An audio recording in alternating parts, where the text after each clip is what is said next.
Hari Om. Today we will proceed with Bhagavad Geeta, chapter 18, from verse number 20.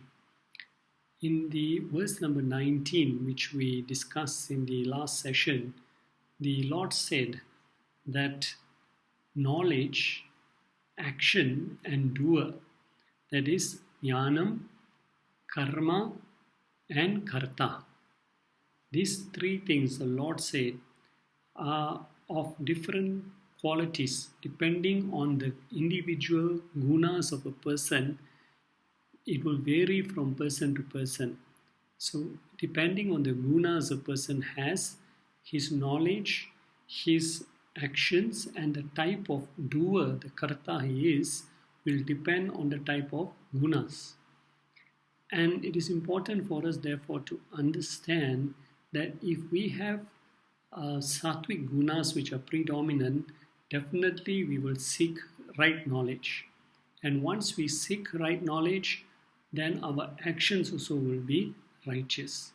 So now Krishna is going to explain to us in the verses from verse 20 onwards the three types of knowledge, sattvic, rajasic, tamasic, three types of action, sattvic, rajasic, tamasic, and three types of karta, sattvic, rajasic, and tamasic. Let us see what is the difference. So in verse 20 first, we must understand everyone pursues worldly knowledge, and worldly knowledge is important for us to make a living. However, it is only when we back up this worldly knowledge with spiritual knowledge that will make our human life complete. So according to the scriptures, there are four goals of human life, or known as Purusharthas. One is called karma or desires. The other goal is called artha or possessions. And both these karma and artha, desires and possessions, we can fulfill through worldly knowledge. But to fulfill the other two goals of human life, dharma and moksha, we need spiritual knowledge, which is knowledge of the self. Who am I in reality? So in this and the next two verses, Krishna will divide this spiritual knowledge into three types: sattvic, rajasic, and tamasic. One group of people who are not exposed to spiritual knowledge, or who have no belief in the words of the scriptures, they accept themselves, that is this body, this mind, as the only reality. They do not believe there is the existence of Atma in the body, or that Atma is eternal and Atma existed before the body and will continue to exist upon the fall of the body. This type of knowledge, the Lord says, is tamasic jnanam, tamasic knowledge, which is explained in verse number 22. Another group of people, they accept the existence of Atma. They also accept that Atma is the enlivening principle of the body. Upon death, the Atma will leave this body. It will travel to another body or to another loka. They also believe that in everybody, every individual, everybody has their own individual Atma. Meaning they believe that there are multiple Atmas. As many millions of creations there are millions and millions of Atmas. And these people also believe that Atma has the punyam and papam and travels to different lokas because to exhaust this punyam and papams. And they believe that they are the traveling Atma which is separate from the body, and if I do good deeds, I, the traveling Atma, will have a better next life. This is called rajasic jnanam, which is explained in verse 21. Then there is a third group. They claim that other than the body and the traveling soul, there is a third higher self which is of the nature of Sat-Chit Ananda, the eternal, all-pervading consciousness, and they believe that I am that external, all-pervading consciousness that does not travel. This is Sattvic Jnana. Now the question may arise, what is the difference between traveling soul and the soul that does not travel?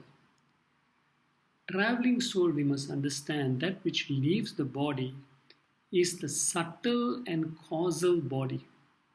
Subtle body comprising the mind, the intellect, the ego, the causal body comprising all our past karmas, our past impressions. These are the ones that travel together with what is called the Chidabhasa, which is known as the reflecting consciousness. This traveling soul is the Karta, is the Bhokta. This traveling soul has Punyam and Papam. The non-traveling soul is neither the subtle body, nor the causal body, nor the reflected consciousness, but the original consciousness. Just like sun is only one, but if I put 100 mirrors, there are 100 reflected suns.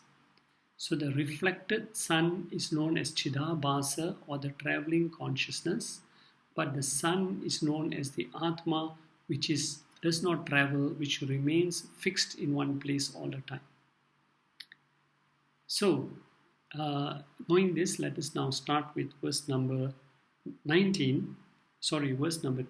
where Krishna will speak about Sattvic knowledge. So, Krishna defines Sattvic knowledge as yena, that through which ikshate, one sees. Again, when the scriptures use this word sees, it does not mean using the physical eye, but it means through deep introspection. Because the Atma cannot be physically seen, but it must be understood through our introspection. We attain knowledge and then we reflect on that knowledge. So Lord says that through which one sees what?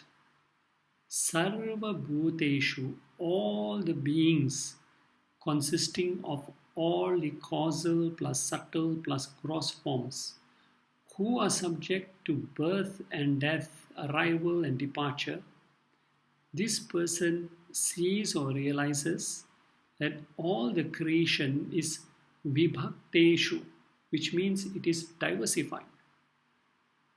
We see the creation which is divided, which is distinct from each other. So the creation that we see has got different shapes. Each creation has got its own shape, size, color, behavior.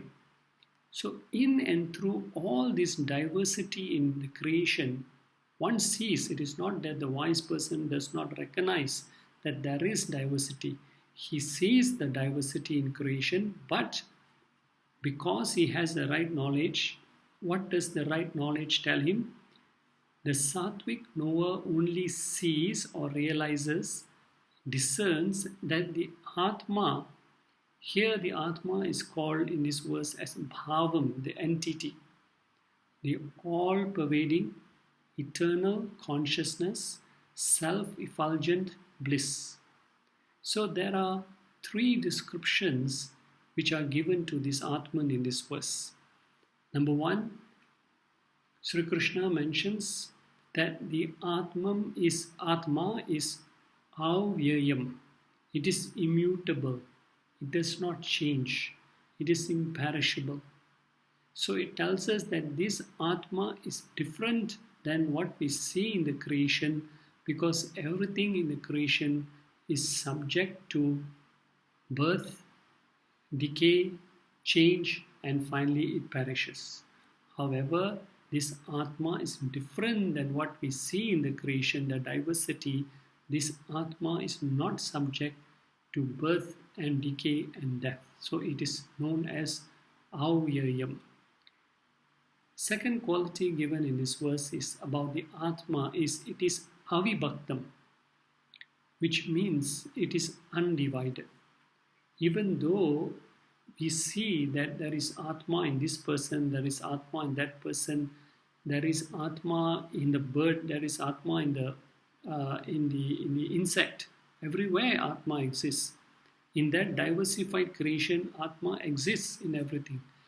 But actually speaking, Atma is only one. It appears that it has been diversified, but actually it is only one. A simple example I can give you is pot space. If we take one pot, there is space in the pot. If we take another pot, there is also space in the pot. It appears to us as though the space is divided. There is different space in this pot, there's different space in that pot. But actually speaking, there is actually only one space. It appears divided because it is encased by the pot. So in the same way, Atma is also undivided. That is the second quality. So you don't have a different Atma, I don't have a different Atma. All the Atmas are one in the same. Third quality given here is Ekam. Ekam means there is only one Atma. There are no multiple Atmas everywhere. There are no different Atmas. One person may be tall, one person may be short, you can have an elephant, you can have an ant. It does not mean that Atma is in different proportions everywhere. No, it is only Ekam, it is only one. There are no multiple Atmas. So these three qualities, what we call a discerning person, he sees this one quality, this one Atma, which is existing everywhere in this diversified creation. When one has that type of vision, that one sees the oneness in this whole diversity, in this whole diverse creation, then the Lord says in this verse, Vidhi, know, that such a kind of inner vision, such a kind of clarity of intellect, where one discerns the existence of this one single unity in all the diversity, the Lord says that knowledge is Sattvic Jnana. It is Sattvic knowledge, it is the right knowledge, it is pure knowledge. So one should understand that this is the knowledge that we must all come to acquire and come to believe in. Next verse 21, the Lord speaks about Rajasic knowledge. And the word tu is there, tu, which means but, means to indicate that is a different type of knowledge which has been different from the one described in verse 20. So verse 21 is a different type of knowledge, Rajasic knowledge. This Rajasic knowledge is believed by a group of people who have Rajasic dominant nature. They believe there is a soul apart from the body, and this soul will travel to take another body. When this body dies, the soul leaves the dead body and comes and takes another body. So they believe in the existence of many souls, because as many bodies as there are, so many souls are there. So every time there's a death, this person's soul travels, that person dies, that person's soul travels. They don't believe in the one universal, all-pervading soul. So the Lord says, Yat Jnanam, that knowledge, by which one Veti apprehends, sees, recognizes Sarva Bhuteshu in all the beings, meaning in all the creation, one sees Prathakvena, divergent, indefinite, endless shapes, forms, sizes, colors. When the person looks at the diversity in creation, he sees different shapes, size and colors. But what does he realize? Nana Bhavan, various entities in each body, Prathak Vidan, as distinct in character. So he sees that everything in creation which is diverse, each of the objects or people in creation, each of them have their own individual Atma. So everything in creation, this person believes, has got its own individual personal Atma. So in terms of Punyam and Papam, that individual Atma in that person will travel to another body according to the Punyam and Papam of that person. And the Lord says here, with thee, know, touch, that type of jnanam, that type of knowledge, to be rajasic. Now, what about tamasic knowledge, which is given or explained by the Lord in verse number 22? Again, he uses the word tu, which indicates that this is some different knowledge again. Different from sattvic knowledge, different from rajasic knowledge. It is tamasic knowledge. So, the one endowed with tamasic knowledge, we must understand, has no faith, has no belief in the words of the scriptures, does not believe in punyam and papam, does not believe in the existence of Atman, whether traveling or otherwise. This person believes that the body is everything there is. They say there is nothing other than that. So the Lord says a person who has tamasic type of knowledge, yet whose belief is saktam, confined to, he strongly accepts ahetukam without any logical reasoning. Ahetukam means this tamasic person does not read the scriptures, does not listen to spiritual talks, does not listen to the Guru, but based without any logical reasoning or justification. So here the word ahetukam, hetu means justification. Ahetuka means devoid of that justification or without any proper inquiry or reflection. So tamasic people say, I am only this physical body, there is nothing else besides that. And if you tell them science also says the body consists of matter and matter is insentient, then how come the body can be sentient? They cannot give any logical explanation. So what is their belief? They say ekasmin, one single karye. In fact, this whole gross creation, including this body, has come from one single effect. Kritstavit, as it were the whole, as though there is nothing in existence here apart from that one individual gross effect.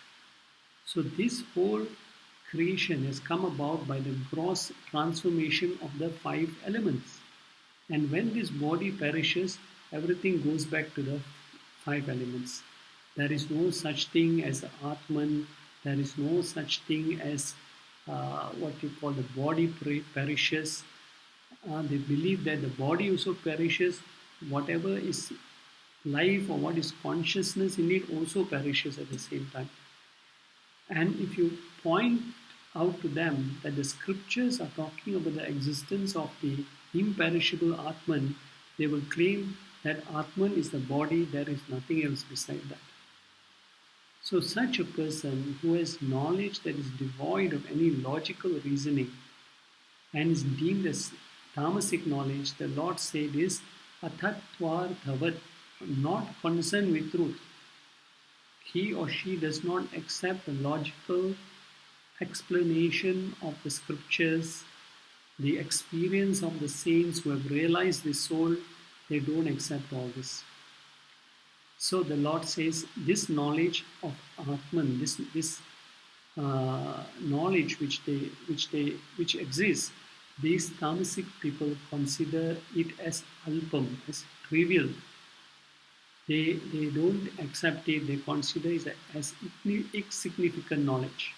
Because they say nobody has experienced or seen the Atman. So this knowledge is of little or no importance to me. Insignificant, shallow. It will not help me to gain any benefit in life to have this knowledge of the self. In fact, the greatest advantage of gaining this knowledge is that it removes our greatest insecurity. The greatest insecurity of a human being is fear of mortality or fear of death. Ignorance of this knowledge keeps us bound in a constant sense of insecurity because we accept that we are this mortal body. We don't accept that we are this immortal self. We will always continue to have this insecurity. So the Lord concludes by saying that type of knowledge or reasoning, udaritam, is said to be tamasic.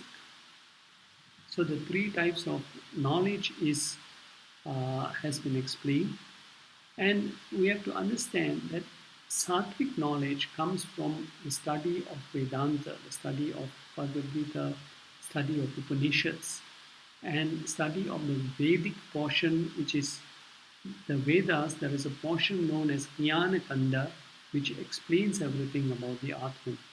The Jnana Kanda portion is that portion that contains the Upanishads. So that is called, when we get knowledge from the Jnana Kanda, from the Upanishads, from Bhagavad Gita, that knowledge is sattvic knowledge. Rajasic knowledge is based on the Karma Kanda of the Vedas, which deals with rituals and prayers, punyam and papam, punarapi jananam, punarapi maranam. And tamasic knowledge neither accepts any teachings, whether karma kanda or jnana kanda, but instead relies on its own faulty reasoning. So now the Lord has explained about knowledge. Now in verse number 23, he talks about the next topic, which is karma, action. And for karma or action, there is sattvic karma in verse 23, rajasic karma in verse 24, tamasic karma in verse 25. So the three types of karma will be defined by two factors. In verses 23, 24 and 25, the Lord will explain that also the motive behind the karma is very important. So it is not only the action, but the motive also is very important. And second is the method of the action will be explained in 26, verses 26, 27 and 28. So now let us talk about sattvic karma. Let us understand what is sattvic karma in verse number 23. Sattvic karma. So if we do action, it doesn't mean that we are doing the right action. Let us understand what is the right action. So the Lord says here, yat, which is niyatam, obligatory action. So that action which is done with the attitude that it is my duty. So I don't do it in a grumbling way, or I grudge that type of action, I hate that type of action. No. I do it, I understand it's my duty and it has to be done by me, whether I find it pleasant or unpleasant. This niyatam karma, which is given, the word is given in this verse, obligatory, falls under two categories. One is called nitya karma, the daily obligatory duties that every individual has to do according to time and place. So in the house we have different obligatory duties, at the workplace we have different obligatory duties, to our community we have also different duties, to our country also we have certain obligatory duties. So that is called nitya karma. The second is called naimitika karma, which are occasional duties done whenever the need arises. Example, rituals done during the birth of a child, rituals done to propitiate our ancestors. That also all is our obligatory duties. So how should all obligatory duties be performed? The Lord says here in this verse, with an attitude of sangha rahitam. Sangha means attachment. Rahitam means devoid of that attachment. So sattvic karma is that which one does considering it his duty and doing that duty devoid of attachment, meaning no sense of doership, saying I am the doer, I did this, I did that, or expecting some results as a result of your action. If it is our duty, why should we expect certain results? I do it because it is my duty, full stop. Not because I am expecting some reward or award, and if I don't get that, I stop doing my duty. So it's very important. So without any rewards of even punyam also. And when I consider myself as a doer of all my duties and responsibilities, I become the karta. Karta means I consider myself the doer. When I consider myself the doer, I will then have to receive the results of the actions. So, from the standpoint of a karta, that means a non-doer, the person performing the action always considers himself to be an instrument in the hands of the Lord. There is no sense of doership. And from the standpoint of the abhokta, the doer mentally accepts every result, kalma phalam, favorable and unfavorable, as prasadam from the Lord. There is no emotional resistance to any result. So the Lord says, sattvic karma is that karma which is done as the obligatory duty without attachment. And what is the motivation for doing this duty? So the sattvic person, what is his motivation? His motivation is doing karma, actions, which are aphala prepsuna. Phala means fruit, aphala means devoid of fruit. Aphala prepsuna, devoid of selfish results. So one is not motivated by selfish results and then performs the action. Instead, one is looking at the broader picture, that all the actions I do are for the welfare of my family, for society, for country, and my service to the Lord. Whether there is any personal gain, like name, fame, reward, award, acknowledgement, praise, all that is immaterial. The motive of every sattvic karma is what? It is for inner purification, for stability of the mind, for purifying the mind, and that is what will give us spiritual growth.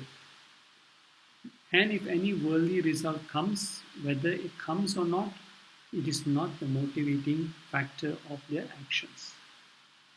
Another quality of sattvic karma that Lord explains here is krita, which is done with araga dvesha, devoid of raga, pleasure.